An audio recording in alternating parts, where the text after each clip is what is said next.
न तो बोललेला का आम्ही करून दाखवणार करून.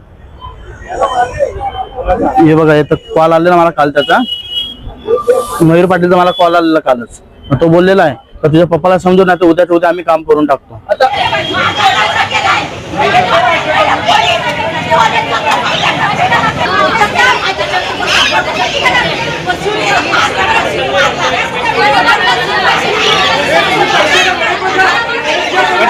दोस्तों नमस्कार। दोस्तों विरार में आज एक ऐसी घटना घटी जिसने मीराबाई तरफ से विरार आयुक्तालय क्षेत्र की कानून व्यवस्था पर बड़ा प्रश्न चिन्ह खड़ा कर दिया। दरअसल विरार में आज एक खदान में एक आरटीआई कार्यकर्ता की हत्या कर दी गई। और वो हत्या कब कर दी गई? जब वो आरटीआई कार्यकर्ता मंडल अधिकारी के साथ शिकायत के संदर्भ में जगह का दौरा करने गए थे। दरअसल मामला कुछ ऐसा है कि विरार अंतर्गत एक खदानी में इलीगल तरीके से खदान का काम होता है, उसको लेकर अमित चौधरी नाम के शख्स ने पीजी पोर्टल पर शिकायत की, तकरार की। और शिकायत पर पीजी पोर्टल जो सरकारी पोर्टल है उससे वो शिकायत जहां फॉरवर्ड हुई और उसको लेकर तहसीलदार कार्यालय से मंडल अधिकारी प्रभाकर पाटिल को, जो कि विरार के मंडल अधिकारी है, उनको अधिकृत किया गया, उन्हें उस जगह पर भेजे जाने का ऑर्डर किया गया। जब प्रभाकर पाटिल वहां गए तो वहां जाने के बाद उन्हें ऐसा महसूस हुआ कि यहां ऐसा कुछ नहीं है जिस तरह की शिकायत की जा रही है। तब उन्होंने फोन पर शिकायतकर्ता अमित चौधरी को कहा और अमित चौधरी ने उन्हें कहा, आप रुकिए, मैं आपके साथ एक शख्स भेजता हूं, वो आपको वो पूरा क्षेत्र का दौरा करवाएगा। तो अमित चौधरी ने अपना प्रतिनिधि के तौर पर आत्माराम पाटिल नाम के युवक शख्स को वहां पर भेजा। जब आत्माराम पाटिल, ये विरार के शीरगांव क्षेत्र की यह घटना है, गड़गड़ापाड़ा क्षेत्र का नाम है जहां खदानी है। जब आत्माराम पाटिल वहां पहुंचे, जो कि मंडल अधिकारी के साथ थे, अब वहां जाने में कई चीजें हैं। वहां जब गए तब प्राइवेट गाड़ी का इस्तेमाल किया गया। प्राइवेट कार चालक के साथ मंडल अधिकारी और आत्माराम पाटिल तीनों जन वहां पहुंचे। तब उस खदानी से संबंधित लोगों ने, जिसमें महेश पाटिल मुख्य आरोपी के तौर पर नाम से सामने आया, महेश पाटिल, उन्होंने लकड़ी, डंडे, पत्थर आदि से हमला शुरू कर दिया। और इस हमले में आत्माराम पाटिल की जान ले ली। साथ ही साथ मंडल अधिकारी को भी हल्की चोटें आई। और इस तरह से इस मामले में आत्माराम पाटिल, जो कि एक आरटीआई कार्यकर्ता भी है, उनकी जान ले ली गई। आज दोपहर सुबह के 11 साढ़े 11 बजे की यह घटना है। अब इस घटना के बाद कई तरह के संदेह इस घटना में व्यक्त किए जा रहे हैं। इस घटना की जानकारी पर संबंधित पुलिस स्टेशन ने जगह का मुआयना किया। बाद में डीसीपी भी जगह पर पहुंचे। वहां पर आरोपी महेश पाटिल को हिरासत में भी लिया जा चुका है और दूसरे सह आरोपी 10 से 12 लोगों को इसमें आरोपी बनाया गया है। उनकी सबकी तलाश जारी है। लेकिन इस मामले पर कई सारे ट्विस्ट सामने आते दिखाई दे रहे हैं। पहला ट्विस्ट यह है कि आत्माराम पाटिल के जो बेटे हैं, उन्होंने बयान देकर साफ तौर पर यह संदेह व्यक्त किया है कि इस मामले में कहीं ना कहीं मंडल अधिकारी की भूमिका भी है। उनका यह आरोप है कि पुलिस ने उनकी शिकायत, उनकी तकरार, उनकी एफआईआर नहीं ली और मंडल अधिकारी की एफआईआर पुलिस ने ली है। उन्होंने कैमरे पर आरोप लगाया कि मंडल अधिकारी इसमें शामिल है। अब यह तो उच्च स्तरीय जांच होने के बाद ही पता चल पाएगा। साथ ही साथ आरटीआई फेडरेशन के पदाधिकारी महेश अंबाजी कदम, उन्होंने भी कुछ इसी तरह का आरोप लगाया। और उन्होंने आरोप लगाने के साथ में कई सारे उन्होंने जो सवाल किए, जो वाजिब सवाल। पहला सवाल कि इस तरह के सरकारी दौरे पर जाने के पहले क्या प्राइवेट किसी व्यक्ति को साथ में ले जाने की नोंद की गई? साथ ही साथ जब उन्हें मालूम है कि इस तरह का दौरा कई बार खतरनाक हो सकता है, तो ऐसे में जो मंडल अधिकारी प्रभाकर पाटिल, उन्होंने प्रोटेक्शन क्यों नहीं लिया, पुलिस को साथ में क्यों नहीं लिया? और एक चीज और भी इसमें निकल के आई है कि जिस तरह से मैंने आत्माराम पाटिल के बेटे का जिक्र किया। उन्होंने कैमरे के सामने कहा है कि कल रात को जो आरोपी पक्ष है उन्होंने फोन पर उसे बाकायदा धमकी दी। उन्होंने फोन रिकॉर्ड तक शो किया है कि फोन कॉल उनका आया हुआ है कि कल तुम्हारे पिता को हम दिखाएंगे, ये उनका आधिकारिक बयान है। ऐसे में अगर वहां जाना खतरनाक था तब क्या मंडल अधिकारी की मिलीभगत वाकई में है, यह सवाल बड़ा है। अब मंडल अधिकारी का बैकग्राउंड भी आपको बताते चलता हूं। मंडल अधिकारी जिनका नाम प्रभाकर पाटिल है, उन्होंने खानीवाड़े में एक जमीन जिसका अव्वल कारकुन रहते हैं, अपने एक रिश्तेदार को ही फायदा पहुंचाया। वो मामला मैं काफी समय से फॉलो कर रहा हूं। साथ ही साथ आप सभी जानते होंगे कि वसई तहसीलदार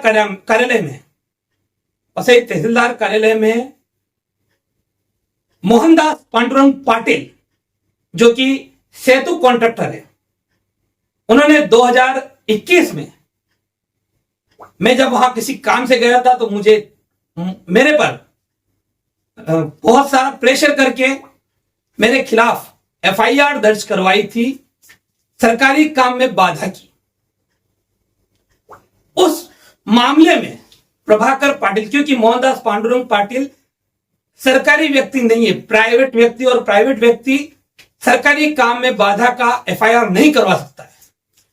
इसलिए प्रभाकर पाटिल ने वहां एफआईआर में फरियादी बनकर मेरे खिलाफ मामला दर्ज करवाया। और जबकि प्रभाकर पाटिल, जिस समय मैं वहां सवाल जवाब कर रहा था, प्रभाकर पाटिल वहां मौजूद ही नहीं थे, उसके बावजूद उन्होंने एफआईआर में फरियादी बनकर मेरे खिलाफ मामला दर्ज करवाया। मैं खुद एक पत्रकार हूं और बेपत्रकार होकर उन्होंने मुझे झूठे मामले में फंसाया। वो मामला आज भी मैं झेल रहा हूं और वही प्रभाकर पाटिल आज इस मामले से जुड़े हुए दिखाई दिए। साथ ही साथ जैसा मैंने खानीवाड़े का जो जिक्र किया, खानीवाड़े की जिस जमीन का मैं जिक्र कर रहा हूं, खानीवाड़े सर्वे नंबर 82 हिस्सा नंबर 1A 26 गुंठा की जमीन है। उस जमीन को उसी मोहनदास पांडुरंग पाटिल के नाम पर प्रभाकर पाटिल की रिपोर्ट के बाद किया गया। जो मोहनदास पाटिल ये कहते हैं कि हम वहां पर कई सालों से खेती बाड़ी कर रहे हैं और इसलिए हमारा कुल लगना चाहिए, और उन्होंने कुल लगवाकर वहां जमीन अपने नाम पे की। उसमें कई सारी अनियमितताएं मैंने उजागर किए। वो मामला आज भी प्रांत अधिकारी कार्यालय में अटका पड़ा है। प्रांत अधिकारी आज भी उस पे जो सुमोटो केस चलाया था, उन्होंने आज भी उसमें वो जवाब नहीं दे, वो आदेश नहीं कर रहे, क्योंकि कहीं ना कहीं उन्हें मालूम है आदेश करेंगे तो जिस तरह के सबूत मैंने पेश किए वो मामला पूरी तरह से उन्हें वो रद्द करना पड़ेगा। और रद्द किया तो कहीं ना कहीं जो इनकी मिलीभगत है, जिस तरह से ये लोग आपस में एक दूसरे से जुड़े हुए हैं, एक दूसरे का पूरा सिस्टम संभालते हैं, उससे इनको फर्क पड़ेगा। तो कहीं ना कहीं इस मामले में उच्च स्तरीय जांच होनी चाहिए। जो आरोपी है जिन्होंने प्रत्यक्ष तौर पर मारपीट की, उनके खिलाफ तो मामला होगा ही, लेकिन प्रभाकर पाटिल भी इसमें संदेहजनक है, संदेहास्पद उनकी स्थिति है, उसकी भी जांच होनी चाहिए, ऐसा मैं भी कहना चाहूंगा। फिलहाल वीडियो में आगे सुनिए क्या कुछ कहना है डीसीपी विरार का, साथ ही साथ आत्माराम पाटिल के बेटे और महेश अंबाजी कदम का। वीडियो लंबा है, अंत तक जरूर देखिए। फिलहाल इस वीडियो में इतना ही। नमस्कार, जय हिंद, जय महाराष्ट्र। हेमनाथ पानम पाटील। असं नेमकं काय हत्या झालेली आहे, नेमकं प्रकरणाने आपण विराट पोलिसांना दाखल त्यांचा काय मागणी आहे? आमची मागणी एवढी आहे, पप्पा तिकडे गेलेला खदानीवर, तो तलाठी करून साहेब आहे ना, तो पण त्यांच्या भाग्यानेच आहे। कारण की जेव्हा तिकडे भांडण झाली, मी त्या शिरगाव रोडलाच होता, तिकडून आला, जेव्हा मारामारी झाली तेव्हा बघितलं ही 14-15 जण पोरं आहेत। आणि जेव्हा मी तिकडे गेला ना, थांबलो तर त्यांजून माझ्या पप्पाला मारायला लावलेलं आणि कोण पाय बी ठेवलेला हातावर। मला बघितलं तर दगड फेका लागला। त्याच्यात होता भालचंद्र पाटील आणि धीरज करून होता शिरगावचा, धीरज भालचंद्र पाटील त्याचं नाव आहे पाठवलेतला। आणि किरण वगैरे आणि मयूर वगैरे पहिला पण मला काल रात्री धमकी दिली की उद्या तुझ्या पप्पाला काय करतो दाखवतो। आणि माझ्याकडे त्याची कॉलची हे पण आहे, मला कॉल आलेला काल रात्री ते पण आहे माझ्याकडे प्रूफ न। तो बोललेला का आम्ही करून दाखवणार करून। हे बघा, येतं कॉल आलेला मला काल, त्याचा मयूर पाटीलचा मला कॉल आलेला कालच। तो बोललेला आहे तर तुझ्या पप्पाला समजून नाही तर उद्याच्या उद्या आम्ही काम करून टाकतो। आता आता काय म्हणणं आहे आपलं? आता माझं म्हणणं आहे, पोलीसवाल्यांना मी सांगितलं की तलाठी करून साहेब आहे सर्कल, तर ते त्यांची FIR आहेत, माझी FIR घ्यायला बघत नाही, कारण की त्या लोकांनी पैसे खाले असतील आणि त्यांचं ऐकतात म्हणून. मी त्यांना बोललो का पप्पा माझा गेलाय तर तलाठीचा नाही गेलेला, माझी FIR घ्या.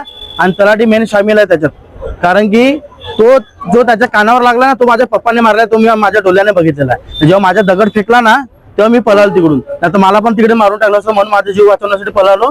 आणि मी गेलो तिकडे आणि घरी सर्वांना सांगितलं असं झालं. तेव्हा एक एक करून सर्व आमच्या घरी पण कार्यक्रम होता, मग तेव्हा सर्वजण यायला लागले का भांडणं झालेत करून. नंतर येऊन बघितलं मी तर पूर्णपणे तिकडे खड्ड्यात टाकलेला आहे. पोलिसांकडनं काय मागणी आहे? पोलिसांकडे एवढीच मागणी आहे की ते 14-15 जण होते, ते कन्फर्म पकडले पाहिजेत आणि तलाठी पण त्यांच्यासोबत सामीलच आहे. तर तलाठीच्या कानावर लागले, तो माझ्या पप्पाने मारले, तर मी माझ्या डोळ्याने बघितलेलं आहे. कारण की माझी बाईक समोरच होती, मी टर्न घेताना लगेच पळालो तिकडून. कारण मी जर थांबले असतो तर मला पण कन्फर्म याचं मारले असतं. त्याच्या अगोदर पण त्यांचं मर्डर केलेलं आहे, त्याच्यामुळे मी पण घाबरून पळालो तिकडून. विरार पोलीस स्टेशनच्या हद्दीमध्ये गडगापाडा हा एक परिसर आहे. तिथे काही खदानींचं आणि क्रशर आहे चालू आहे, तिथे असतात त्या. आणि याच्या संदर्भामध्ये एक तक्रारदार आहेत अमित चौधरी. तर यांनी PG पोर्टलवरती एक तक्रार केली होती आणि त्या ती तक्रार तहसीलदार वसई यांना प्राप्त झाल्यानंतर त्या तक्रारीची शहानिशा करण्यासाठी वसई तालुक्याचे म्हणजे त्यांच्या ह्याच्यात असलेले मंडळ अधिकारी आहेत प्रभाकर पाटील, तर यांना तहसीलदारांनी आदेश दिला होता की तुम्ही सदर परिसरामध्ये जाऊन पाहणी करा आणि पाहणी करून तसा अहवाल सादर करण्यासाठी सांगितलं होतं. त्या अनुषंगाने सकाळी साधारण 11च्या सुमारास जे मंडळ अधिकारी आणि त्यांचा एक खाजगी वाहन चालक असे दोघंजणं त्या खदानीच्या परिसरामध्ये गेले होते. तिथे गेल्यानंतर ज्याच्या संदर्भात तक्रार होती तसं कुठल्याही प्रकारचं कृत्य होताना तिथं आढळलं नाही, म्हणून त्यांनी तक्रारदार यांना फोनवरती त्याची कल्पना दिली की इथे कुठल्याही प्रकारचं काही चुकीचं असं आढळून आलेलं नाही. याच्यावरून जे तक्रारदार आहेत अमित चौधरी यांनी जे मंडळ अधिकारी आहेत त्यांना सांगितलं की मी माझा एक माणूस त्या ठिकाणी पाठवतो, तुम्हाला तो त्या सगळ्या परिसरामध्ये म्हणजे दाखवेल, तो मार्गदर्शन करेल. तर ह्याच्यावरून या घटनेमध्ये जे मयत झालेले आहेत आत्माराम पाटील हे या अमित चौधरी यांच्या निर्देशावरून त्या ठिकाणी गेले होते. हे जात असताना त्या परिसरामध्ये जे क्रशर किंवा खदानी वगैरे आहेत त्याच्याशी संबंधित जे यातले आरोपी आहेत त्यामध्ये ते महेश पाटील आणि त्यांचे वडील, त्यांचा मुलगा आणि त्यांच्याबरोबरचे काही सहकारी, तर यांनी जुन्या तक्रारींचा राग मनात धरून यांच्यावरती लाठीकाठी नंतर रॉड आणि दगड याच्या सहाय्याने हल्ला केलेला होता. आणि हल्ला करून याच्यामध्ये यातले जे फिर्यादी आहेत मंडळ अधिकारी हे किरकोळ जखमी झालेले आहेत, परंतु यातले जे आत्माराम पाटील आहेत तर यांना दगडाने ठेचून त्या ठिकाणी मारण्यात आलेलं आहे, ज्यामध्ये तिथे जागेवरती त्यांचे मृत्यू झालेला आहे. या प्रकरणी काही आरोपी अटक आहेत आणि बाकी जे निष्पन्न झालेले आरोपी आहेत या आरोपींना पकडण्यासाठी आमच्या सर्व टीम आहे त्या फील्डवरती आहेत आणि लवकरच आम्ही त्यांना अटक करू. याच्यामध्ये जी माहिती समोर येते आहे त्याच्यामध्ये एकूण साधारण 10 ते 12 आरोपी आहेत. नाही, ते सर्व गोष्टी आम्ही तपासतो आहे आणि गुन्हा दाखल करण्याची सुद्धा कार्यवाही चालू आहे. तर काय सांगायचं, RTI कार्यकर्त्यावरती हल्ला झालेला आहे, त्याचा मृत्यू झालेला आहे, काय सांगा?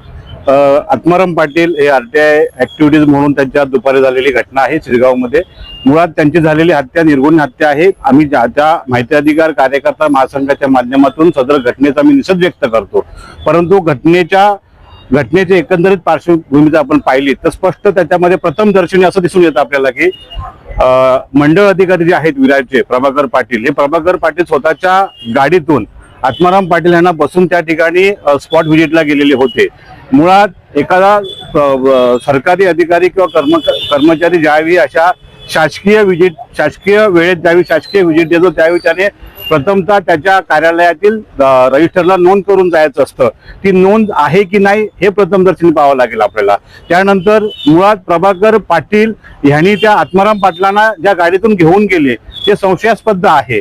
मुळात प्रभाकर पाटील हे सरकारी अधिकारी होते आणि अशा ठिकाणी त्यांना स्वतःच्या गाडीत बसून एखाद्या डेंजर जाग्यावरती त्यांना घेऊन जाणं आणि त्या ठिकाणी त्यांच्यावर हल्ला होणं हे अत्यंत महाराष्ट्र राज्यातली एकदम निंदनीय बाब आहे आणि घडलेल्या घटनेचा आम्ही निषेध करतो. परंतु ह्या सर्व पार्श्वभूमी पाहता आपण माझा पोलिसांना वसई विरार मीरा भाईंदर पोलीस कमिशनर आयुक्तांना विनंती असेल की ह्यामध्ये प्रभाकर पाटील यांना आपण सहआरोपी करावं.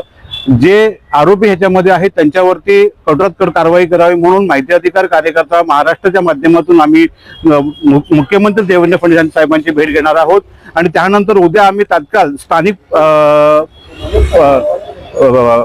प्राधिकरण म्हणून ह्या ठिकाणी प्रांत अधिकारी आणि उपायुक्त पोलीस यांचे आम्ही स्वतः 11 वाजता निवेदन देऊन या घटनेतील एकंदरीत जी काय घटना घडलेली आहे त्या घटनेच्या मुळाशी जाऊन आपण जे मारहाण करणारे आरोपी आहेत त्यांना तर अटक करावी, त्यांच्यावर कठोर कारवाई करावी. परंतु शासकीय कर्मचाऱ्यांनी ज्याप्रमाणे त्या आत्माराम पाटलांना घेऊन त्या ठिकाणी जाऊन मारण्यासाठी जे काही सहकार्य केलेलं आहे हे अत्यंत संशयास्पद असल्या कारणास्तव त्यामध्ये मंडळ अधिकारी प्रभाकर पाटील यांनाही त्याच्या सहआरोपी करावं. इतकी मोठी घटना घडली, सरकारी अधिकाऱ्यांमध्ये हल्ला झाला पण मात्र पोलिसांना फोन केलेला नाही. आणि आता ज्या ठिकाणी ज्यावेळी प्रत्यक्षदर्शी प्रभाकर पाटील त्या ठिकाणी होते, ज्यावेळी आत्माराम पाटलांवरती हल्ला होतोय ही गोष्ट ज्यावेळी प्रथमदर्शी निदर्शन आल्यानंतर प्रभाकर पाटील यांचं कर्तव्य होतं की त्यांनी पोलीस यंत्रणेला फोन केला पाहिजे होता. आणि मुळात जर प्रभाकर पाटलांनी शासकीय विजिट त्या ठिकाणी देत होते तर मग त्या ठिकाणी स्वतः प्रोटेक्शन घेऊन का नाही गेले ते, हा एक संशयास्पद त्याच्यामध्ये एक घटक आहे. काय मागणी करता? माझी मागणी तीच आहे की आम्ही या संदर्भात आता मला अनेक लोकांचे कॉल आलेले आहेत महाराष्ट्रातून आणि महाराष्ट्रातील अनेक आरटीआय ऍक्टिव्हिटीज जे काही कार्यकर्ते आहेत त्याच्यामध्ये अत्यंत असं निषेधाचं वातावरण निर्माण झालेलं आहे आणि त्यामुळे काही दिवसामध्ये ह्या संदर्भात जर पोलिसांनी सुद्धा या घटनेशी मुळात जाऊन तपास करणं अत्यंत योग्य असेल. जर या ठिकाणी घटनेचा तपास झाला नाही किंवा कुठल्या प्रकारचे दिरंगाई जर झाली तर या ठिकाणी महाराष्ट्रातील तमाम आरटीआय ऍक्टिव्हिटीज या पालघर किंवा वसई विरार शहरामध्ये येऊन मोठं आंदोलन करण्यास तयार झालेले आहेत. ऍक्टिव्हिस्ट यांचाच आता जीव धोक्यात आलेला आहे असं प्रकार वारंवार घटना हे आजची ही घटना झालेली आहे, याच्यापेक्षा अजूनही घटना झालेली आहे परंतु ही घटना भयानक झालेली आहे. त्यांना त्या ठिकाणी एखादा सरकारी अधिकारी त्याच्या गाडीत बसवतो, त्या ठिकाणी घेऊन जातो आणि त्याच्यानंतर त्यांना दगडाने मारहाण होते आणि ते काही कुठले बाहेरचे नव्हते, मुळात ते स्थानिकच होते या ठिकाणचे. त्याच्यामुळे जो काही त्यांचा विषय होता तो विषय त्यांना बसून मंडळ अधिकाऱ्यांचा संपवायला पाहिजे होता. पण घातपात झालाय का? हा मला म्हणून तर मी सांगतो का यामध्ये मंडळ अधिकारी संशय आहे ना आपल्याला की मंडळ अधिकाऱ्यांच्या गाडीतून त्या ठिकाणी जाणं आणि असा अपघात होणं हे अत्यंत म्हणजे एकदम घटनेच्या आपण जर मुळाशी गेला तर आपल्याला यातून स्पष्ट जाणवतं की मंडळ अधिकारी प्रभाकर पाटील सुद्धा यावेळी सहआरोपी झाले पाहिजेत. हमारे चैनल सैफ न्यूज लाइव पर अपने व्यापार और सेवा से संबंधित विज्ञापन प्रसारण हेतु दिए गए मोबाइल नंबर पर संपर्क करें.